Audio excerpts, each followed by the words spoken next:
साथियों नमस्कार, मैं असलम चौपदार। फेसबुक लाइव में आप लोगों का हार्दिक स्वागत है।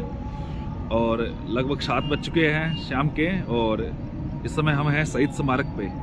शहीद स्मारक पे राजस्थान के युवा साथी जिन्होंने एकजुट होके रीट में पद भर्ती को लेके एक आंदोलन छेड़ रखा है, और जिस प्रकार से सरकार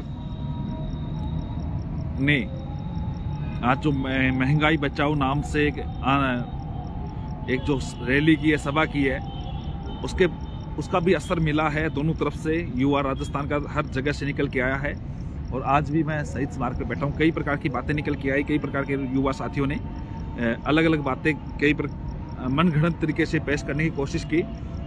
शहीद स्मारक पे जितने भी युवा साथी जुड़े हुए हैं, उनका प्रमुख उद्देश्य यही है कि रीट में जो पद है उनमें पद में वृद्धि हो। राजस्थान में लगभग जो प्राइमरी टीचर को लेके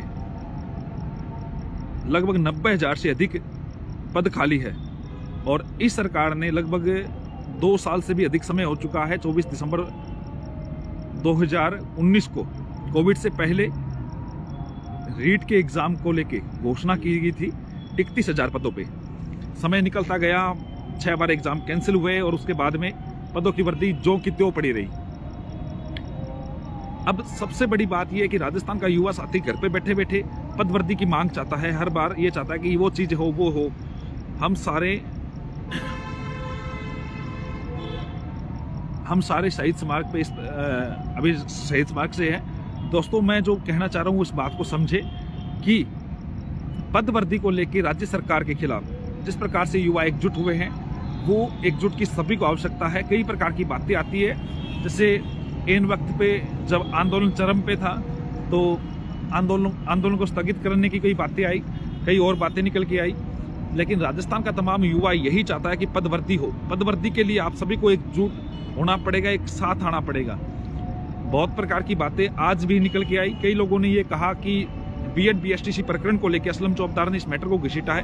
तो मैं आपको बताता हूं, मैं इस मंच पे जब आया सभी के बीच में यही बात रखी कि आज का जो मुद्दा है वो जो बीएड बीएसटीसी का प्रकरण है वो भविष्य के गर्भ में है, और आज का जो मुद्दा है वो पदवृद्धि को लेके है।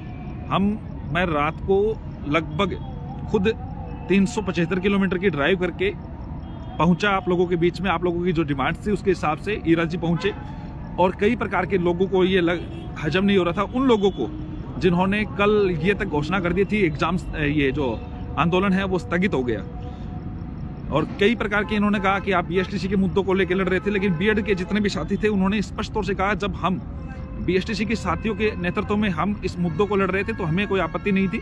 लेकिन चलो, उन चीज़ों को लेके हमें कोई चीज़ों को चर्चा नहीं करनी है, लेकिन आप सबको एकजुट होना है, एक साथ आना है।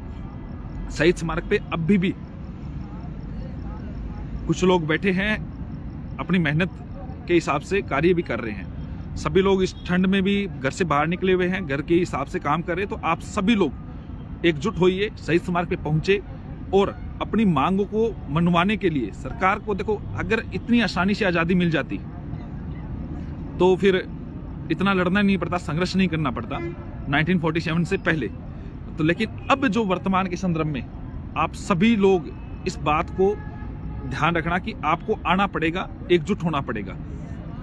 वो लोग जिन्होंने सवाल उठा रहे थे किसी प्रकार से कि क्या है बीएड बीएसटीसी प्रकरण में आपका क्या रुख था, क्या नहीं था, उस मुद्दों को लेके हाईलाइट करने की कोशिश कर रहे हैं, लेकिन आपको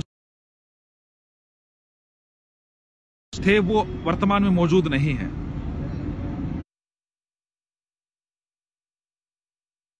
हालांकि ये चीजें 8/400/400 जी हाँ, याद कर लीजिए व्हाट्सएप नंबर, क्योंकि चाहे अब मैथ का सवाल हो, फिजिक्स, केमिस्ट्री, बायोलॉजी का, आपके हर डाउट, हर क्वेश्चन का मिलेगा तुरंत वीडियो सॉल्यूशन, वो भी सीधा व्हाट्सएप पर। बस अपने फ़ोन में डाउट नेट का 8/400/400 व्हाट्सएप नंबर सेव कर लीजिए और चैट ओपन कीजिए। फिर जो आपका डाउट है, उस सवाल की फोटो खींचनी है, उसे क्रॉप करना है, 5 सेकंड में आपको वीडियो सॉल्यूशन मिल जाएगा। क्लास 6 से 12 IIT, JEE, NEET, CBSE board में सभी स्टेट के बच्चों के लिए। तो देर किस बात की, अभी जाइए 8/400/400 पर अपना सवाल व्हाट्सएप कीजिए, अपने सभी सवाल को आउट कीजिए, लिंक डिस्क्रिप्शन में है। कहीं मैं आपको यहाँ से दिखाऊं नहीं दिखाऊं, लेकिन एकजुट होइए दोस्तों, वक्त है साथ आने का। साथ आके इन जो मुद्दा है जिसमें युवा का भविष्य छुपा हुआ है, जिसमें युवा एकजुट होगा तो काम होगा। तो आप सबको साथ आना पड़ेगा, एकजुट होना पड़ेगा। जब आप चेंज की सांस लेने के लिए, जब आप नौकरी की जो आस पाल के यहाँ से निकले हैं, बहुत युवा साथियों को लगता है कि हमारे नंबर तो अच्छे हैं लेकिन क्या पता पद कम है तो होगा नहीं होगा, बीच के बाउंड्री में फंसे हुए। तो आपको एकजुट होना पड़ेगा, सभी को एकजुट करना पड़ेगा। और कई लोग जो मैंने आज जो शायद तक लाइव नहीं किया था, यहाँ पे मैंने यही बात रखी थी कि ये जो मुद्दा है वो सबको एकजुट करके ही कार्य हम उसको संपादित कर सकेंगे, उसके अनुसार कार्य कर सकेंगे। कई प्रकार के जो युवा साथी है जिनको शायद तक मैं पसंद नहीं था, हो सकता है अलग मुद्दों पे, विचारधाराओं पे मैं पसंद नहीं हूँ, लेकिन आज का जो मुद्दा था वो 50,000 पदों के लेके था और उसी पे मैं अडिग था और अडिग हूँ। हाँ, और इसके अलावा हमने सुबह तय किया था कि ये जो आंदोलन है, जब नेतृत्व विहीन हो रहा था तब ईरा जी के नेतृत्व में ये आंदोलन की विचारधारा रखी और मैंने स्पष्ट कहा सभी के बीच में कि मैं एक सक्रिय सदस्य के रूप में सबसे पीछे की पंक्ति में बैठ के आप सभी को जितना मेरे से जो फायदा होगा वो मैं करवाने की कोशिश करूंगा। इसी दौरान जब इंटेलिजेंस की इनकी टीम आती है, बच्चों को डराया जाता है पुलिस प्रशासन के द्वारा, तभी उनके बीच में मैंने बात रखने की पूरी कोशिश की, सभी के बीच में अपनी बातों को समझाया। और ये जरूरी है, युवा की हक की जब भी जरूरत पड़ेगी मैं हमेशा प्रतिबद्ध हूं और हमेशा खड़ा रहूंगा। और दूसरी बात, कई प्रकार के ये लोग कह रहे हैं कि इनको भगा दिया, ये चला गया, तो ये प्रकार की अनलगल बातें हैं जिन प्रकार से मैं खुद शहीद स्मारक पे अभी भी बैठा हूं और शहीद स्मारक पे पहले भी मौजूद थे। और देखो, एकजुट होना पड़ेगा, सोच समझ के कार्य करना पड़ेगा सभी युवा को, तभी इस बात पे हम इस बात को आगे बढ़ा सकेंगे। मेरे साथ जो साथी बैठा है, क्या नाम है भैया? कानाराम जालोर से, ये भी बीएसटीसी के हैं, बीएसटीसी के हैं। और स्पष्ट तौर से यहाँ मुद्दा बीएड बीएसटीसी का नहीं है, यहाँ मुद्दा पदवृद्धि का है। बीएड बीएसटीसी का मुद्दे के बारे में मैंने कहा था भविष्य के गर्भ में है, न्यायालय में है, और जो भी होगा वो युवा के बीच में होगा। और इन मुद्दों को लेके ही जब युवा साथी एकजुट हो रहे थे, कई बीएसटीसी के साथी, जैसे आज ये मेरे साथ बैठे हैं, ऐसे कई साथी जब साथ आ रहे तो कईयों को ये लग रहा था कि कहीं ना कहीं जिन मुद्दों पे हम लड़ रहे हैं कहीं वो खराब ना हो जाए। तो इस प्रकार की विचारधाराओं को प्रभावित करने की कोशिश की, लेकिन आप सब लोग घर से बाहर निकले दोस्तों, आंदोलन खत्म नहीं हुआ, एकजुट होइए, सभी लोग एकजुट होंगे तभी आप लोगों का काम होगा। और एकजुट होने पे ही हम आगे बढ़ पाएंगे।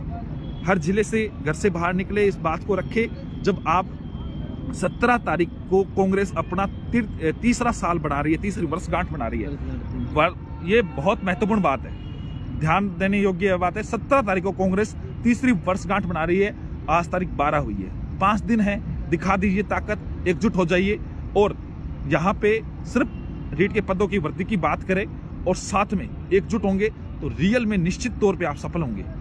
और दूसरी बात, 17 के बाद में कोविड प्रोटोकॉल या गाइडलाइन का न जाने किस प्रकार की बहानेबाजी करके सरकार आप सबको पैक करवा देगी, लेकिन उससे पहले सरकार किसी भी प्रकार से युवाओं का विरोध नहीं लेना चाहेगी। तो आप इस बात को समझे, घर से बाहर निकले, 12 तारीख खत्म, कई लोगों को लगा 12 तारीख को रैली से पहले कुछ होगा, वो होगा, मैं कह रहा हूं 17 तक आपके पास मौका है, अपॉर्चुनिटी, अपनी ताकत दिखाइए।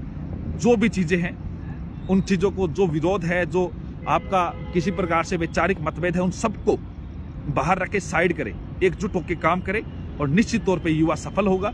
और ऐसी उम्मीद के साथ सरकार को भी इस मामले का संज्ञान है, पूरी तरह से इंटेलिजेंस की रिपोर्ट है, जब आप सभी साथ आएंगे तब इस बात पे कार्य होगा। आप सभी लोगों का पुनः धन्यवाद, जितने मेरे से लाइव जुड़े, उस बात को समझे, बहुत बहुत धन्यवाद। जय हिंद, जय हिंद, जय भारत।